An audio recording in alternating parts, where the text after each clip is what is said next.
Welcome, ladies and gentlemen, to Every Point's a Winner. It's pretty cold in Sydney, as usual.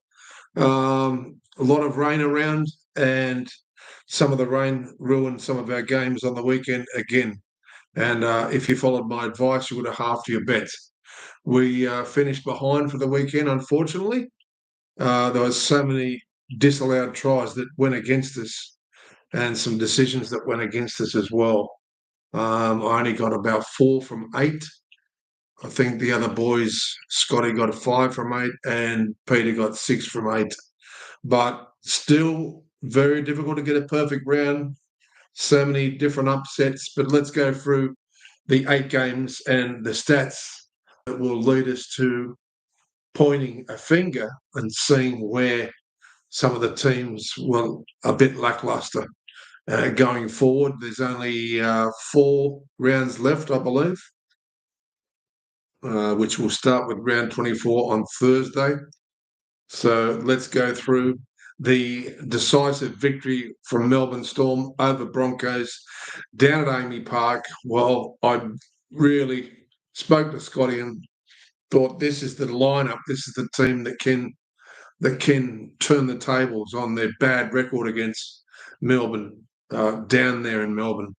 But they had a lot of unfortunate things happen, losing 2 of their players virtually in the same 1 or 2 minutes worth of play, and losing your 2 halves is one way you're not going to beat Melbourne, no matter which team you are.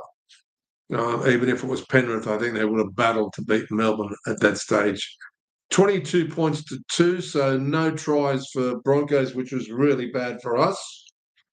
For any-time try scorers. I do remember having a little bit of an afternoon siesta before the game, and I saw Tyron Wishart flash up in my mind. By the time I went and did the recording, I'd totally forgotten about that little dream, and Tyron Wishart was the first of the try scorers, 4 tries to 0. Tyron Wishart, Ryan Pappenhausen in the 37th, Wishart in the 28th, Xavier Coates in the 51st and the 75th minute. Conversions 3 to 4 for Nick Meaney. Not too bad. Adam Reynolds got 1 penalty goal, and that was in the 16th minute. Let's have a look at the important stats here. The top tacklers was Trent Liero with 40. And yet again, Patrick Carrigan, crazy workhorse in defence, 50. Most run metres, 220 Ryan Pappenhausen and 161 Cobbo. Now, Cobbo also suffered an injury. We will go over the injuries a little bit later on another website, and before we go over the final tally of the top 8 and the sides battling it out for the wooden spoon, including Parramatta. Well, probably not Parramatta, but definitely Gold Coast and Newcastle Knights. Definitely looking like they're getting the spoon at this stage. Stranger things have happened, though. But anyway, let's get on to this game. There was a lot of missed tackles from Broncos here, 43 to 25 missed tackles. Tackles made 380 for the Broncos and only 326 for Melbourne. Kicking metres, 630, a lot better for the Storm, and only 587 for the Broncos. All runs metres, wow, they ran an extra 300 metres more, the Melbourne Storm, and possession rate was 55% Melbourne and only 45% Broncos. And if you watched the extended highlights like I did, I heard all the games on the radio live, made my little pointers, and decisively watched for the last 3 or 4 hours all the 8 games in their full splendour of extended highlights. So it was tough. They really, really didn't look like going over the Broncos, especially when they lost those 2 and then eventually the 3 players vital to their system. Okay, so let's go across to the team stats here. And yeah, it was 72% completion rate to Manly and 72% to Melbourne and 62% to Broncos. So that's not good completion rate. Post-contact meters, 577 to the Storm and only 489 to the Broncos. Line break 0 to the Broncos. It's going to be a worry going forward. I think this has put them on such a backward step. And in fact, with the Warriors losing, Penrith has jumped into 4th position. That's got to be a major concern for any of these sides, including Melbourne. After last year's grand final, they meet, I think, on Thursday too. So that's going to be a cracker. We can talk about that in the new program.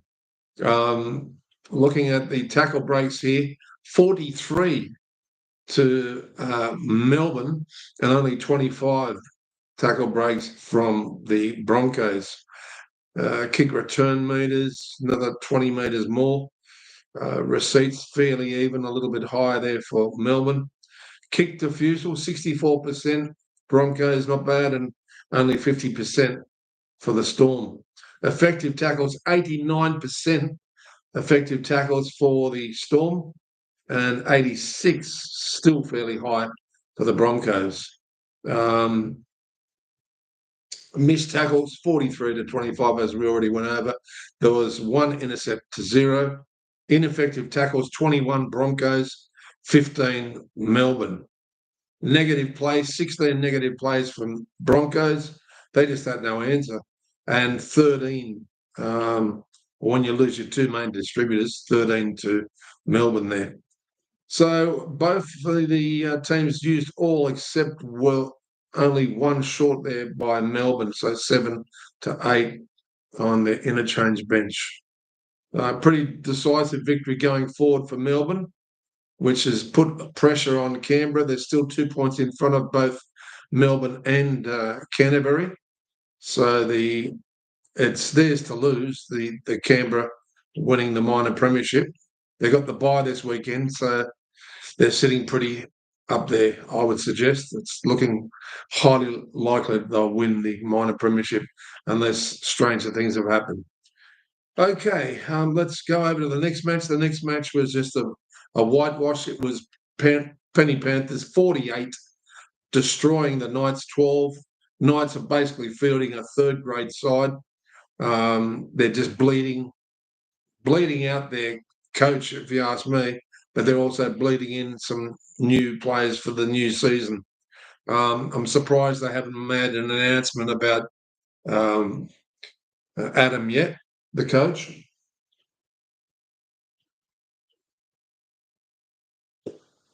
But anyway, we'll get onto the stats and see how we go from there. Let's have a look at the try scorers. It was it was Matt Croker in the 51st minute, but Luke Garner, there's a lot of try scorers here, 9-2. 9-2 for Penrith. Luke Garner in the 2nd, Lindsay Smith in the 5th. They're scoring at will. Liam Henry in the 25th. Brian To'o, 37th. Thomas Jenkins, 39th. Casey McLean, 43rd. And then Matt Croker in the 51st. And another kickback from Jermaine McEwen with a lovely pass from Bradman Best in the 56th minute. Then you had Isaiah Papali'i scoring right next to the post there in the 62nd minute. Casey McLean going over for his double in the 66th. Isaac Dargo just off to the side of the post there, 72 minute. Cogger got 2 from 2, and Nathan Cleary only snagged over 6 from 9. Halftime was 26-0, so the game was pretty much done and dusted at that stage. But as I said to you before, they're fielding such a 3rd-grade side with most of their brilliant players are injured and sidelined. So Knights, they're already making plans for next year. Team lists, team stats. This is the one we want. The completion rate, surprisingly, 70% for Newcastle Knights, 88% to the Panthers. All runs here, all runs to Panthers 2,199, 119 compared to 1,200. Virtually not quite double, but nearly. They just ran around the park, didn't they? It was like a exercise jog for them. Post-contact meters, 707 for the Panthers, only 502 for the Knights. Line breaks 9-1 in favour of the Panthers, of course. Tackle breaks 37-32 for the Knights. Panthers 37 there. Average set distance, 40 metres there to the Panthers and only 34 to the Knights. Kick return metres, 275 as opposed for Penrith, 148 to Knights. Just destroyed in virtually every stat. Receipts were fairly even, a lot less for Knights for sure. The kicks, 27-21, kicking metres, a little bit more there for Knights by 100. But kick defusal, only 45% kick defusal from Knights, but 57 for the Panthers. 7 bombs to 2, a lot of bombs there from Penrith. Grubbers 7-5. Effective tackles, 88% to the Panthers and 90%, surprisingly, to the Knights. Tackles made, though, 318 to Panthers, 450 to the Knights. They must have been so gassed after that the game, because they just, every time you looked at the highlight of the 15-minute highlights of that game, it was Panthers had the ball in hand. Unbelievable. Penalties conceded, really bad for Knights here, bad, ill discipline, 6-1. Ruck infringements, 3-2, nothing much else apart from saying that Adam O'Brien, I don't think, I'd be surprised if he's there for next year. I think a lot of the supporters have been calling for his head for up to 6 to 8 weeks. A lot of it I don't think was his fault, but a lot of it I think is his fault. So it's 50-50 down the line for me.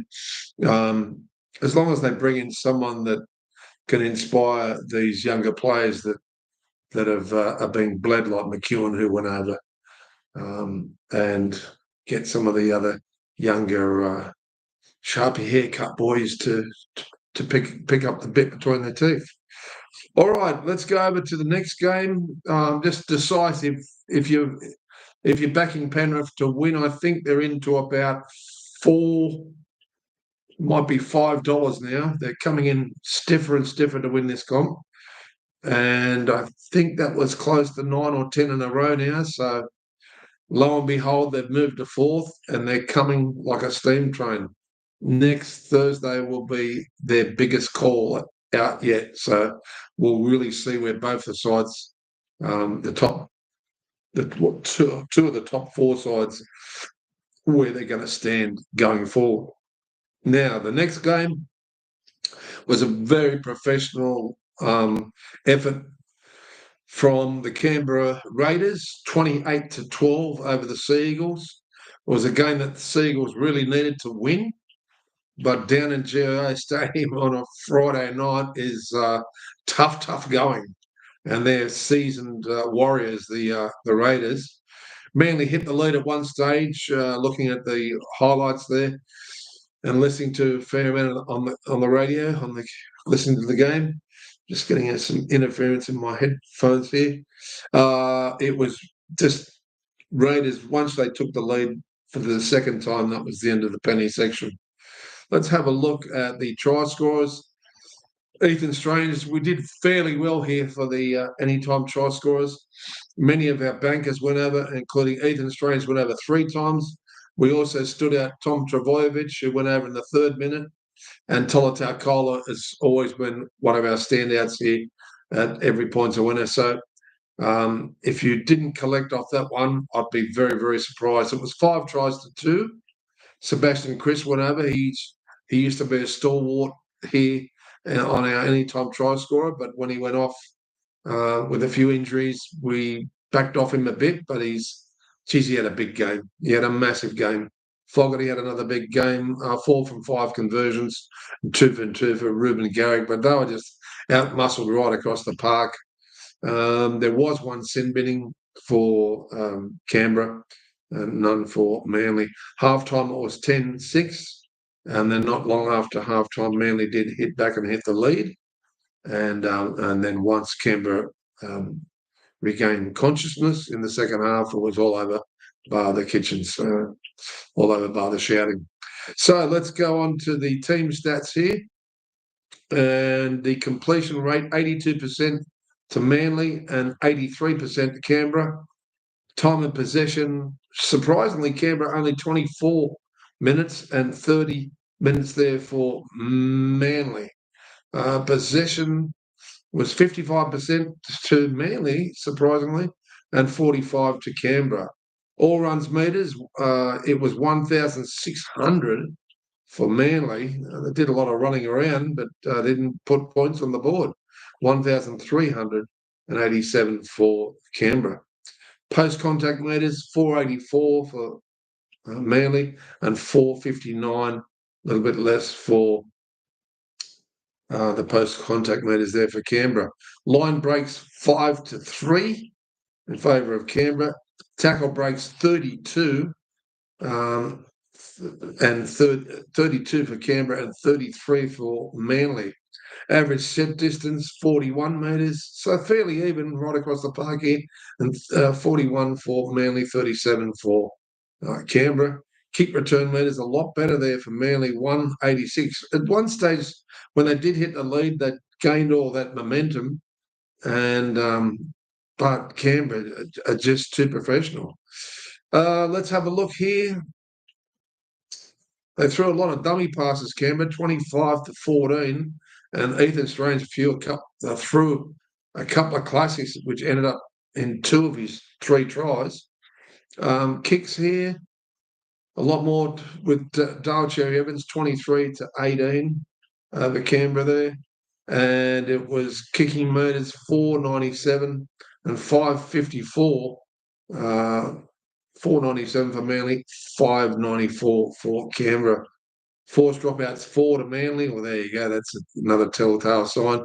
And only 1 forced dropout for Canberra.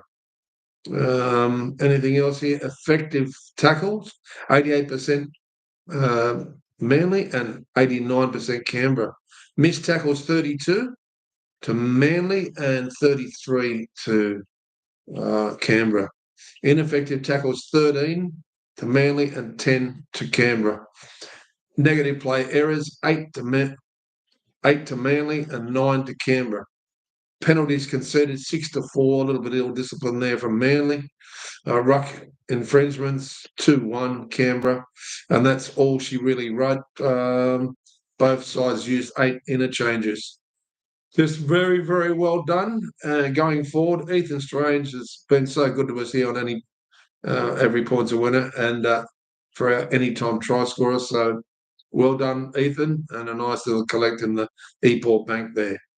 Okay, let's go over to the next match as we're wending our way through here.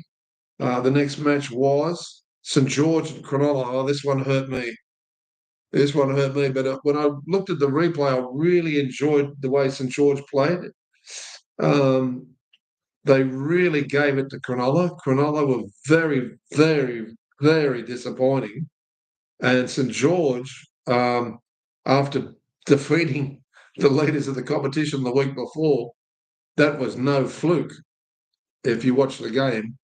And I'll tell you what, Coach Flanagan, after signing for another year or two, I think another 2 years, he's done really well with this side.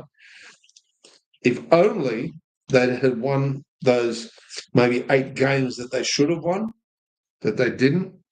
well, then it could have been a different story for St George, really fighting it out with ahead of East and Dolphins already secured in the eighth, but it's not. So they still have to rely on results. They have to win every game, the last 4 games, and still wait for results to happen. But it's not looking great. But going forward for next year, you've got to be proud, all you St George supporters.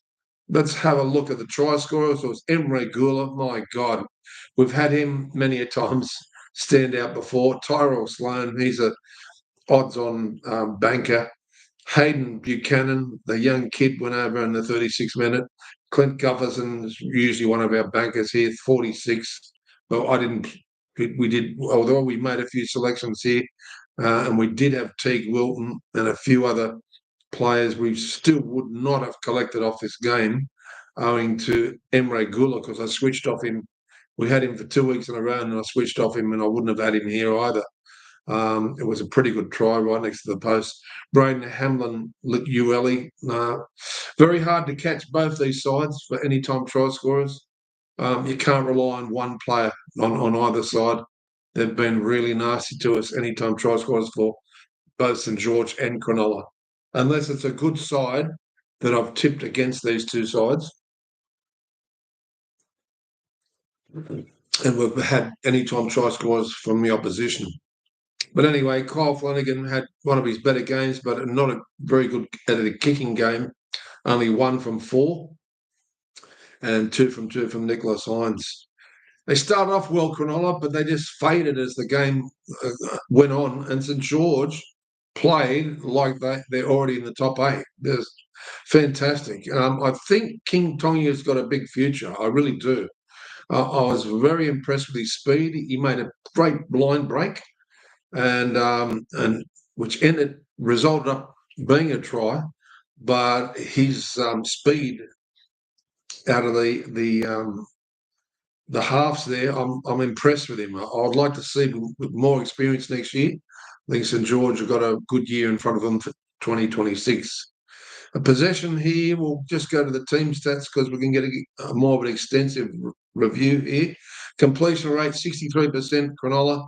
That's not good enough for a final 8 side. Really not. They need to stand up in the next 4 weeks. Otherwise, they're going to be wiped out in the first couple of weeks. 63%, 88%.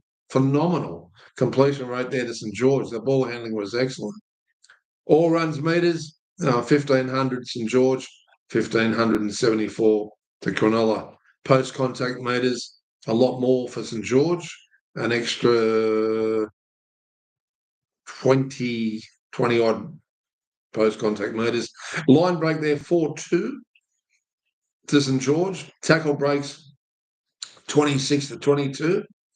Average set distance, fairly even, about another 5 more meters there to the Sharks. Kick return meters, 247 the Sharks, only 107 St George. Let's have a look here to the kicking. The kick defusal, it was 67% to Cronulla, 82% to St George. So a lot better under the bombs and the kicks. Well done, St George. Defence, 89% effective tackles, 92% effective tackles for Cronulla, but it didn't stop St George from scoring.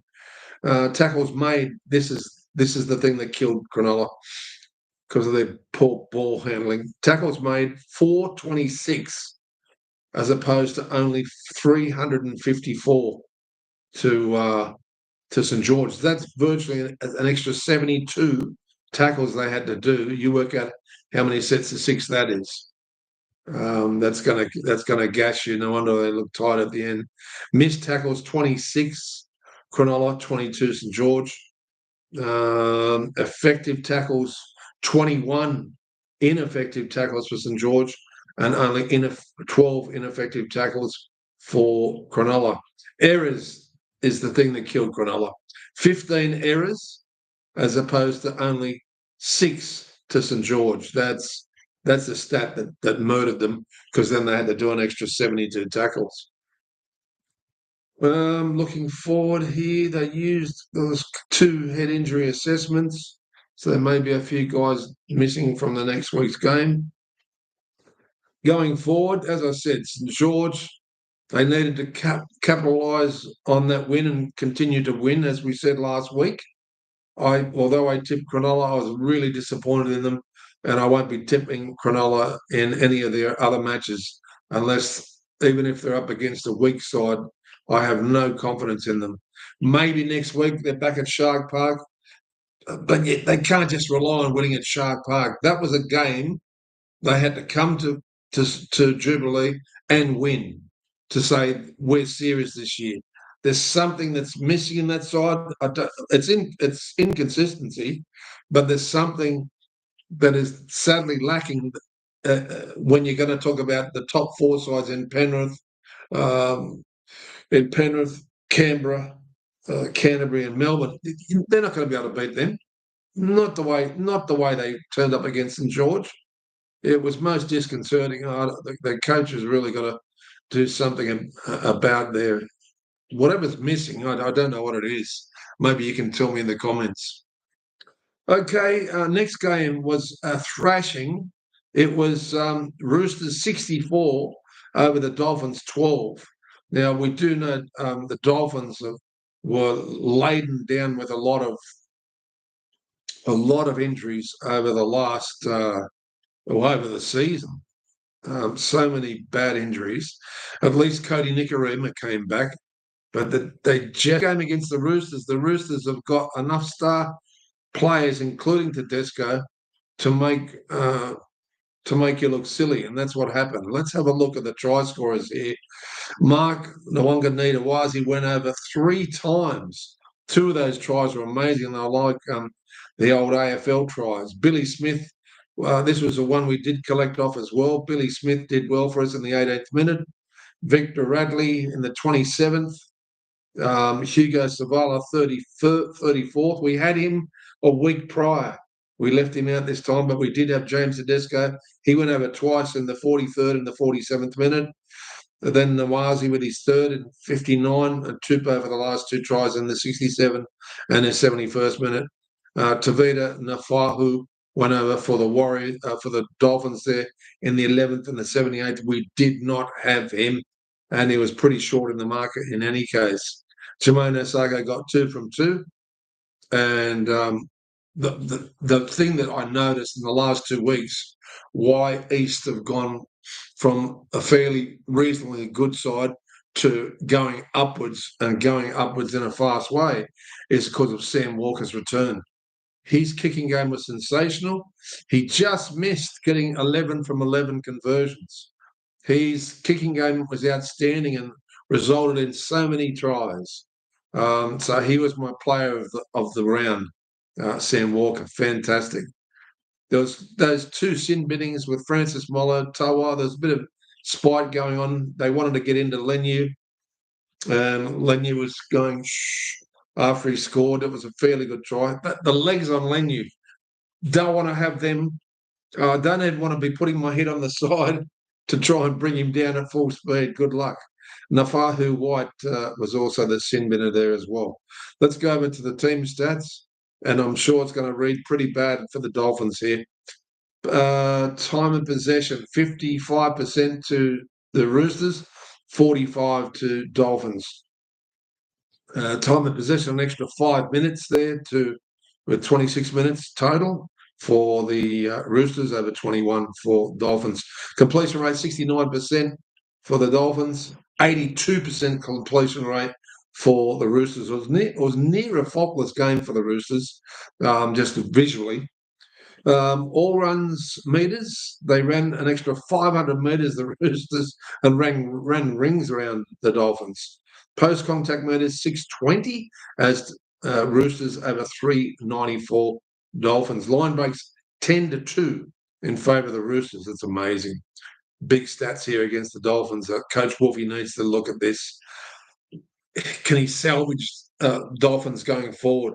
I think Roosters will jump over them and push them back even further. I could be wrong. They are a great side. They've been so entertaining this year. Unfortunately, those injuries are now starting to hurt them as we get to the serious part of the season.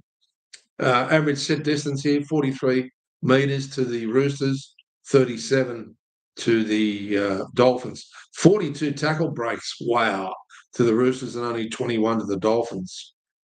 Let's go down to the kicking defusal, 44% to the Dolphins, 57 to the Roosters. 5 grubbers, and that probably 5 of those grubbers, at least 3 of them resulted in tries.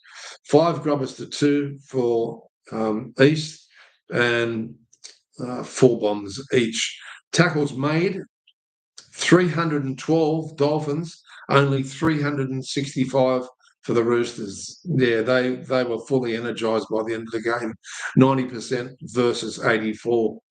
Ineffective tackles, 18 ineffective tackles for the Dolphins, only 10 to the Roosters. Keep the whistle wet here.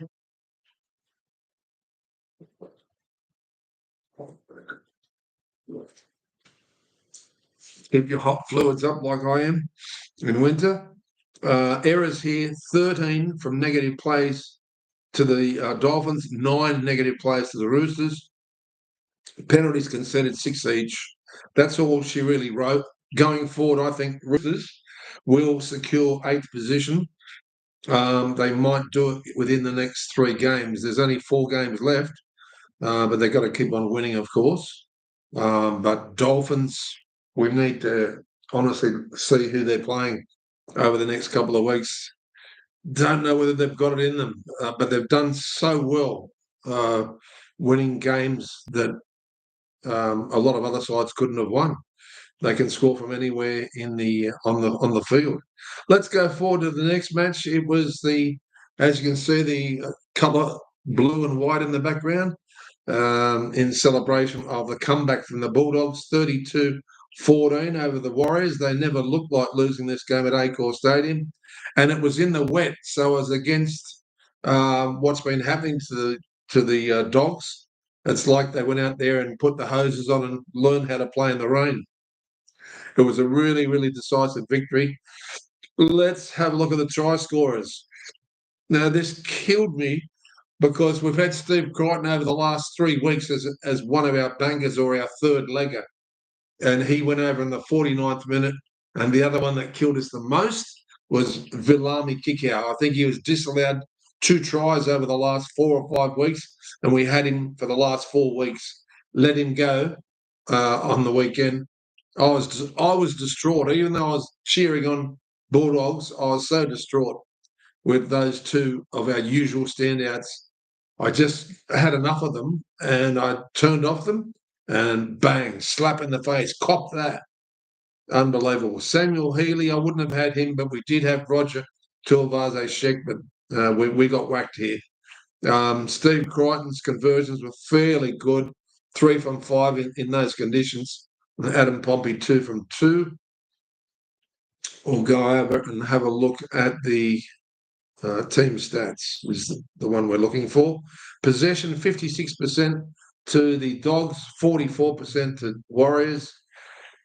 And they've made it easier for Penrith now, as the Penrith have now jumped them into 4th position and pushed them back to 5th. But we'll look at the ladder before we go. Time and possession here, 21 minutes to the Warriors, 26 to Canterbury. Completion rate, 84% to Canterbury and 83%, surprisingly, for the Warriors. All runs meters, my God, an extra 300 metres there, or 360 more metres there to the Canterbury Bulldogs. Post-contact metres, oh, geez, an extra 100 as well.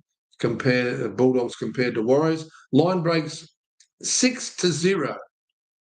6 line breaks to 0.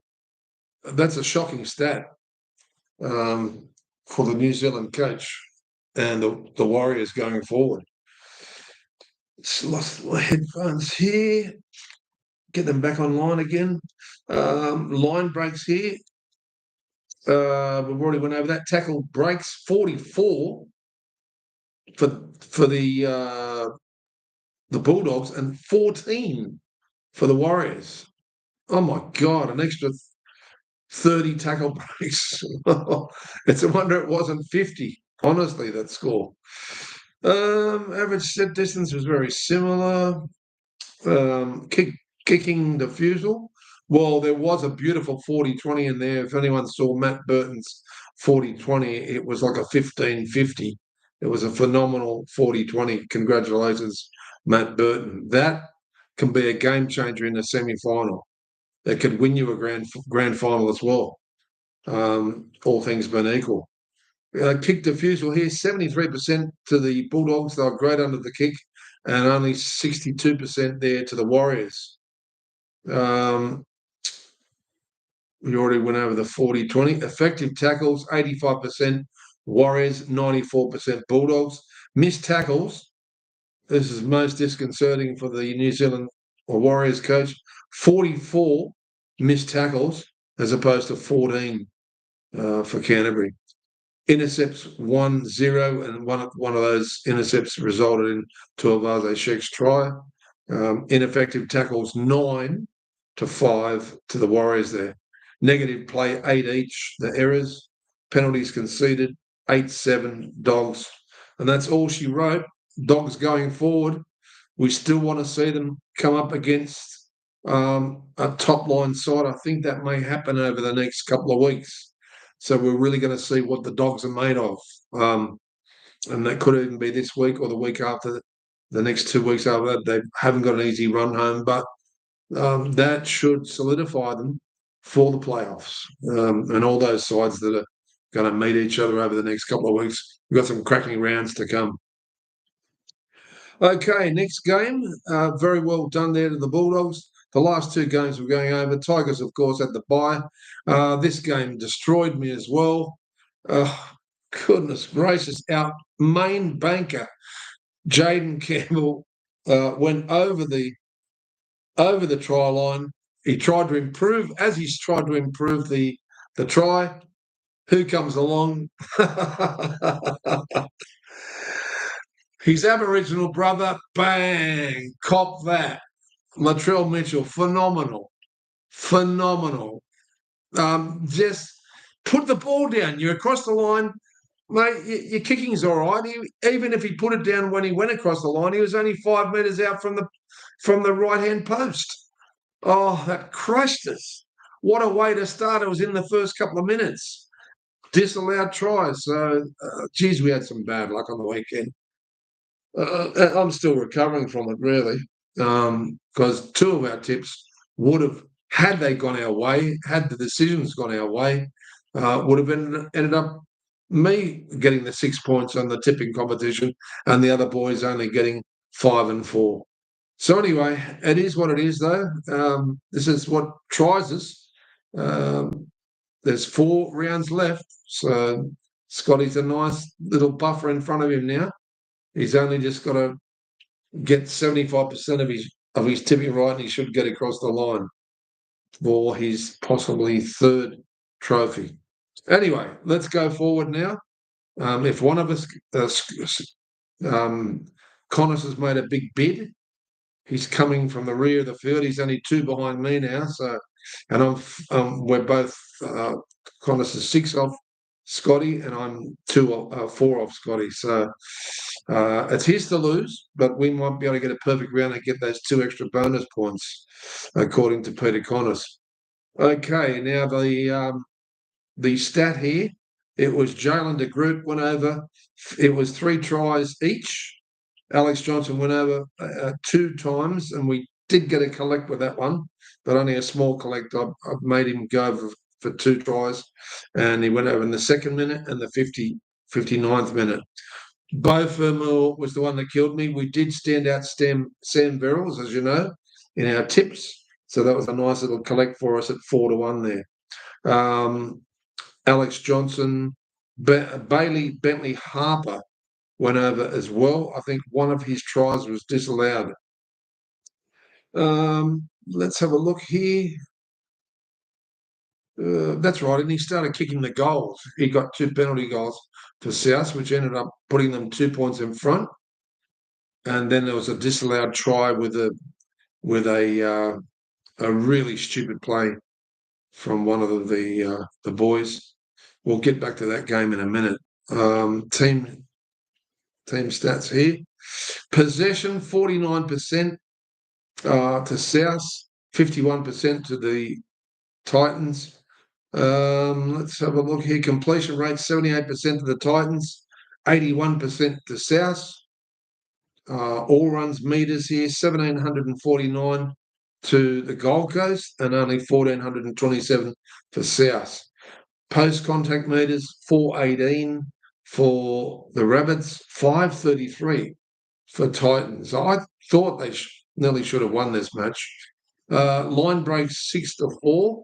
There was a few decisions that went in South's favour too, let me tell you. The tackle breaks as well was 41 to Gold Coast and 26 to South.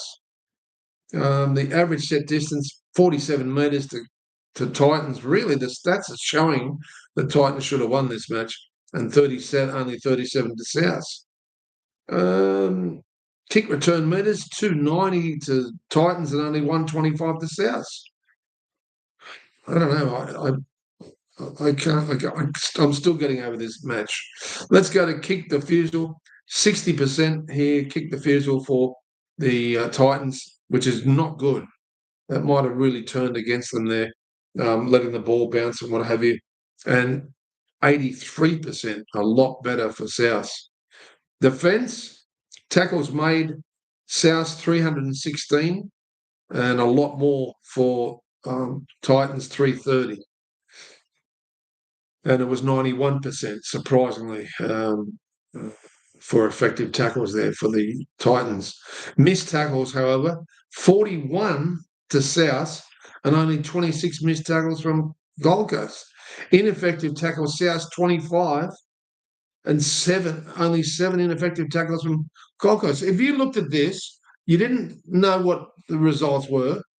You didn't really even know what the score was. You would say Gold Coast have got 95% of the stats in their favour.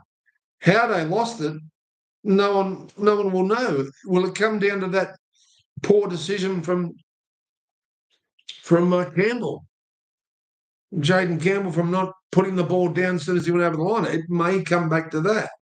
Anyway, both of the sides are gone for the season, so it doesn't matter, but it is a battle of the wooden spoon for sure. Head injury assessments, 2 there to South and 7 interchanges used each. So they didn't use the full complement there. And let's move over, I think, to the last match.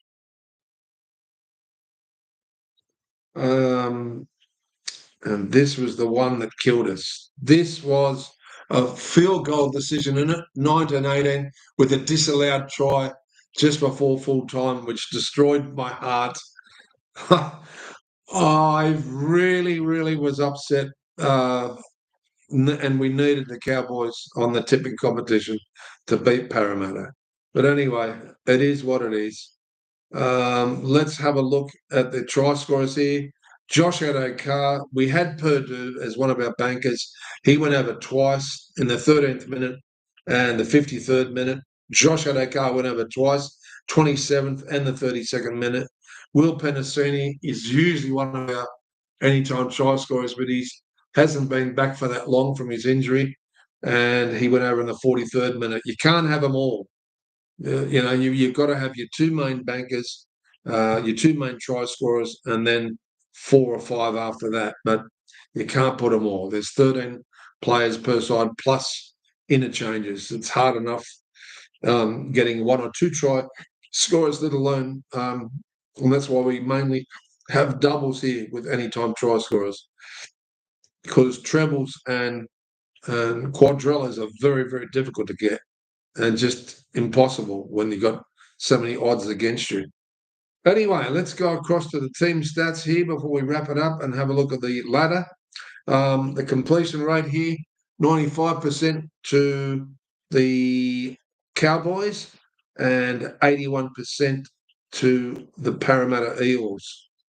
Possession, it was 51% possession to the Cowboys and 49% to Parramatta. All runs meters, fairly even, an extra 70 metres there to the Cowboys. Post-contact metres, very similar, 501 and 503. Line breaks 2-1 to Parramatta. Tackle breaks 33 Parramatta, 32 Cowboys. So it was a fairly even game right across the field. Average set distance, 39, an extra 3 metres there to the Cowboys. Kick return metres, nothing in it. No, 228 each, 228 each.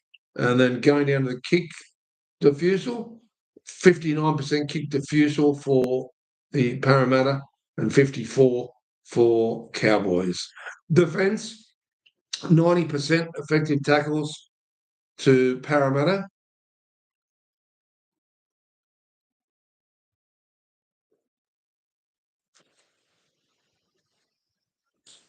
$359, 88% to the Cowboys.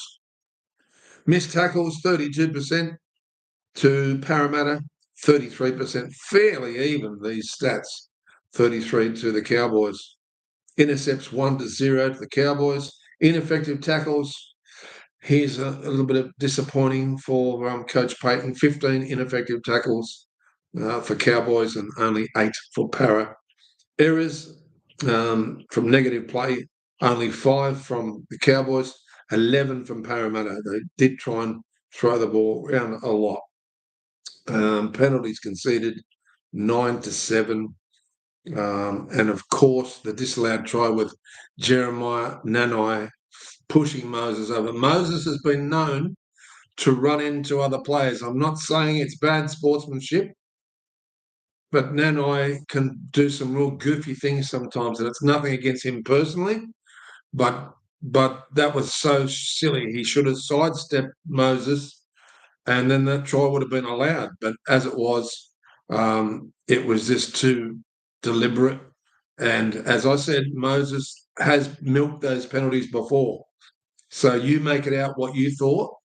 What did you think? Put it in the comments. Like, subscribe, and also comment. Always comment, and we'll get back to you ASAP. Let's have a quick look at the. I was going to go through the team injuries, and they're pretty bad. Let's go back here for the Canberra Raiders. Matty Nicholson won't be back till round 25 with an ankle. Savali Tamali, a knee for round 25, round 26. This is for the Canberra Raiders. Corey Harawira-Naera, indefinite. He had a medical seizure. He may be retired. We don't know going forward. It's a shocking thing to happen. Albert Hopewadi, ACL, not until 226. Canterbury Bankstown Bulldogs. Connor Tracy, abdominal 2BC. He's been fantastic with them, but I'm surprised Carraz, they've been moving him to winger, to centre, to fullback. He's handled it pretty well, so he's quite an adaptable player. He's very, very hard to catch as an anytime try scorer, I can guarantee you that. Satili Tupanoa, hamstring, well, back to round 24. Marcelo Montoya, neck, maybe round 25. Cronulla Sutherland Sharks, pectoral muscle for Kaelira, won't be back to around 26 or around 27. Liam Eason, ACL 2026. Kane Dykes the same. Oregon Kafusi, TBC with his calf. Dolphins, Herbie Farnworth, hamstring, round 27. God, they need him next week, if you ask me. Unfortunately. Tom Flegler, shoulder, TBC. He's had several operations too, poor Thomas Flegler. His career's in the balance at the moment. Max Plath, not until 226. That was a big loss. Geez, they've lost some good players. Daniel Saifidi, 226. Shoulder. Tom Dillard, 226. Crikey. And Jack Bostock's 226. Total knee reconstruction, I believe. That was a horrible injury. Gold Coast Titans, Fotuaki is just ill, TBC. Khan Pereira, hamstring, TBC. Brian Kelly, head knock. Well, he'll get a week off anyway. Philip Sami, concussion. That'll be the same there, round 24. Faisa Moali, knee, not until round 25. He's also free on the market, I believe, Tino. David Fafita, ankle, TBC. Carter Gorgon, neck and spine. Well, good luck with that one, poor Carter. Harley Smith, Shields, hamstring, TBC. Brock Gray, ACL, goodbye for 20 until 2026. Manny Warringah, Seagulls. Ben Trebojevic, head knock, TBC. He'll be out for another week. Lachlan Croker, concussion, TBC. He'll be out for another week. Josh Aloye, I'm saying it correct now, TBC, out with a shoulder. Daniel Paseka, Achilles, round 26. Geez, he was a big loss to the side as well as Hanyan Ueli. He's gone for 226 with that busted shoulder. They brought him back too early, and it went again. Very, very silly. Nathan Brown, biceps, finals. Getting back to the Melbourne Storm here now. Moses Leo, hamstring, round 24. Will Warbrick, concussion, round 25. Jack Howarth, groin, round 25, 26. We don't know yet. Sua Faialogo, that fast little man, 27 finals, round 27, all finals. Jerome Hughes, the finals week 1. And that's, TBC, really. It depends on how he pulls up, I guess, and the captain's run and what have you. Team Dean Irema, Achilles, TBC. Newcastle Knights, here's a big list. Phoenix Crossland, head knock, he'll be out for a week or two. Adam Elliott, biceps, gone to around 25, 26. Not that it matters. They won't be playing past round 27 anyway. Kalen Ponga, foot, TBC. Fletcher Sharp, spleen, kidney, 2026. God, that was a shocking injury. He's been one of my favourite Knights for all this year, and he was a great anytime try scorer for us. But a massive loss to the side. They've barely won a game without him since. Paul Bryan, shoulder, 2026. New Zealand Warriors, Su'ao Wong, head knock, TBC. Hang on, that's got New Zealand Warriors. Nat Butcher, knee. That could be a mistake. I don't know what's gone on there because Su'ao Wong is actually for the Roosters. That is wrong. Whoever did this website here. North Queensland Cowboys. It looks like Thomas McKaylee gone until round 24 with a knee. Jordan McLean, calf, round 24. Samuel McIntyre, calf, round 24. Tom Duffy, quad, round 25. Murray Talungi, hamstring, round 25. Sammy Vallejo, haven't they got some injuries, North Queensland? Jaw, TBC. Heelan Lukey, 2026 ACL. Robert Darby, knee, 2026. Griffin Neem, shoulder, 2026. Tom Chester, ACL, 2026. Jeez. I didn't realise how laboured down they were with all those injuries, the Cowboys.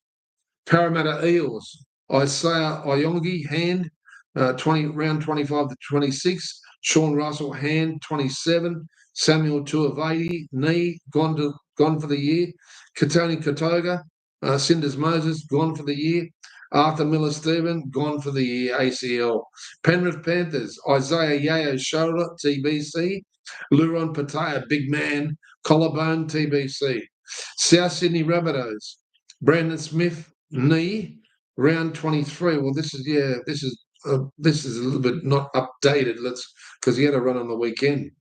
Latrell Mitchell, quad, 25. Michaeli Rafawala, pectoral, round 26. Campbell Graham, back, TBC. He's just been laboured with from that broken sternum to even worse. Every couple of weeks he was in and out, in and out. Lower leg, Jaden Sullivan, Achilles, Cameron Murray, TBC. Dave Mawali, wrist, 2026. Keon Kalamatagi, 2026, ankle. And Tavita Tatola, shoulder, 2026. Shocking list of injuries for South. No wonder they were battling for the wooden spoon. Lot for St George now as well. Moses Sully, knee, TBC. Michael Mollo, ankle, TBC. Nick Sangranis, ankle, TBC. Matt Fegai, groin, TBC. Jaden Sewer, knee, round 25. Sione Fainu, 2026, gone with his shoulder. Valentine Hons, gone with his shoulder, 2026. Tabby Coachman gone, 26. Ryan Couchman gone, 26. Dylan Edwards gone, round 26. All shocking knee injuries. Now the Sydney Roosters here with their head knock TBC, Nat Butcher, 2026. West Tigers, Taylor May, concussion, round 24. So there you go. We'll have a quick look at the ladder before we go. I'm on the wrong page there. That website, I'll just tell you what it was. It was rugbyleaguezone.com. So thank you for the rugbyleaguezone.com. It was a free little list we're reading off there, but it's interesting to see where your team and how many injuries they've got going forward. Obviously, the sides that are going to have the least amount of injuries, and Penrith have nearly got their full complement back. They're so dangerous going forward. Okay, let's have a look here. And we'll look at the ladder once we go to here. Okay, let's have a look at the ladder. On top, Canberra Raiders with 38 points in first position. In second position, Storm with 36, 2 points behind, 1 win. Also on 36, but a less for and against the Bulldogs in third position. Panthers going forward, they have now had 12 wins. That's phenomenal. 31 point. Is that 31 points? There's still 5. That's phenomenal. There's still 5. They're not going to get any further up the list. So they're going to have to do it from fourth position, which they could the way they're playing. 31 points in fourth position. 1 point ahead of the Warriors, who gave it up. Is now on 30. They're fifth. And just looking at the arrows going down as well for the Warriors, that's 2 losses, isn't it, now? That they couldn't afford, but the injuries have killed them. Broncos, 28, 2 points behind the Warriors. Their season's in a grave doubt after the Reynolds and Ezra Mann and Cobbo. That's horrendous to their season as far as I'm concerned. Yes, they've got brilliant guys off the bench, but Scotty, going forward, mate, I don't know whether he can do it without Reynolds, to be honest with you. Hunt would have to grow an extra leg, and Ezra Mann's been so good as well. And let's see if Broncos can turn it around for Scotty there and all the Broncos fans. In seventh position, on equal points, are the Sharks. They barely deserved, after what I saw on the weekend, to be there. They're on 28 points. On 26, the Dolphins in 8th position behind the Sharks and the Broncos. So 1 win behind the Sharks. But then the Roosters are on the same, equal on 26 points, 2 points behind the Sharks and the Broncos. So they're 9th, but they have a less for and against over the Dolphins. Sea Eagles are 10th, 2 points behind the Roosters. I think their season's dusted for the year. Then you got on 11th, Dragons, 2 points behind the Eagles, and that's where the calculations are against the Dragons, even though they've had those 2 outstanding wins, one in Canberra and one at home. The Dragons there, 22. Oh, no, it was actually in Wollongong, wasn't it? Was their win, the Dragons? Prove me if I'm wrong. And cast me to the shadows. West Tigers are also on 22 with the Dragons, the 2 old rivals. They're on 12th. And then you have another 2 points back to the Eels on 20. In 14th, 1 point behind the Eels as Cowboys on 19. That was the game they really had to win. Knights are on 18, 1 point behind the Cowboys in 15th position. On 16th position, equal with the Knights on 18 points is Rabbitohs, and Titans 16. They're 2 points behind the Rabbitohs and the Knights. So it looks like Desi's mob will be getting the spoon. But I'm tipping to you with all the injuries that the Knights have. And if Latrell Mitchell continues to play as good as what he did on the weekend, then Rabbitohs won't be getting the spoon. But it's between those 3, Knights, Rabbitohs and Titans for the spoon. highly looking like it's Titans over Rabbitohs than the Knights, but I'm tipping the Knights to get the spoon. They nearly deserve it, and then they can have every good reason to say goodbye, Adam O'Brien. All right, mate. Until next week, until Thursday, hopefully we can turn it around. We got quite a few decent collects on the weekend, but those disallowed tries have scorned us here with any time try score on every points winner. Thanks for joining us. See you next time. Like, subscribe, get us better in the algorithm. Don't forget, we will be calling some of the series games finals that are free to wear off the TV. If Scotty can't do them, I'll be doing them for you. But I'm sure Scotty will want to call some of the games in the playoffs. We'll get back to you anyway. Thanks for joining us tonight, and goodbye for now. Axel.